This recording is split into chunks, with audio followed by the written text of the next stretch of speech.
Head for Tigray Education Bureau, Kiros Guish says his bureau is unable to access more than 350 schools under the control of Amhara and Eritrean forces, despite its announcement regarding the resumption of schooling in Tigray as of May 1, 2023. አሁን ትምህርት እየጀመርን ያለነውን በየጊዜው አስተዳደሩን መስተዳደር የተመለሰባቸው ቦታዎች ነው። We've started schooling in areas where the interim regional administration is in charge of as of May 1, 2023.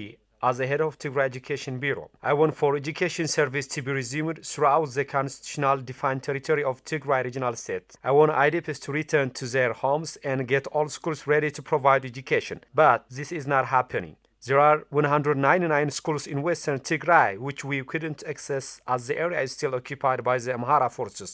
More than 160 schools in 5 districts of southern Tigray are still under the control of the Amhara forces too. We couldn't resume schooling in areas under the control of Eritrean forces either. The people in the areas under the control of Eritrean and Amhara forces are still suffering from violence and atrocities. According to the bureau head, the education system in Tigray hasn't endured collateral damage during the war, but he says it was deliberately targeted and the damage is extremely enormous. እንደተለመደው በውጊያ መሃል በሚያጋጥሙ ጉዳዮች ብቻ ሳይሆን ግን ታርጌት ተደርጎ Tigray education system hasn't endured collateral damage, but it was deliberately targeted and it has sustained huge material and human resource loss. The damage is complete. Some of the consequences will last for generations. But we are desperate to resume schooling starting from the scratch, as we believe. And it is true that education is the basis for the restoration of the region. Recently, Tigray Television spoke with students and teachers in Guya Primary School, Central Tigray, and Harena Primary School, Southeastern Tigray, where education has been resumed, and they expressed their delight to see their school back in action, despite the innumerable shortage of resources their schools currently have. I feel happy to hear that education is resumed. The problem is obvious.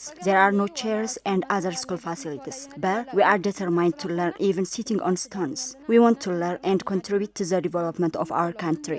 Kiros Guish also emphasized that it's a paradox to expect for the peace deal to fully work while the Amhara and Eritrean forces are still in Tigray territories, and he pleads for immediate withdrawal of these forces from Tigray. ህገ መንግስቱን ነው ለሁሉ የሚገዛውና It is the constitution that governs everything. We pledge the constitution to be implemented immediately so that we exercise our constitutional rights, including the right to educate our children. Peace cannot come because you said it repeatedly. It is a joke to expect peace while Eritrean forces and Amhara forces are still in charge of Tigray territories.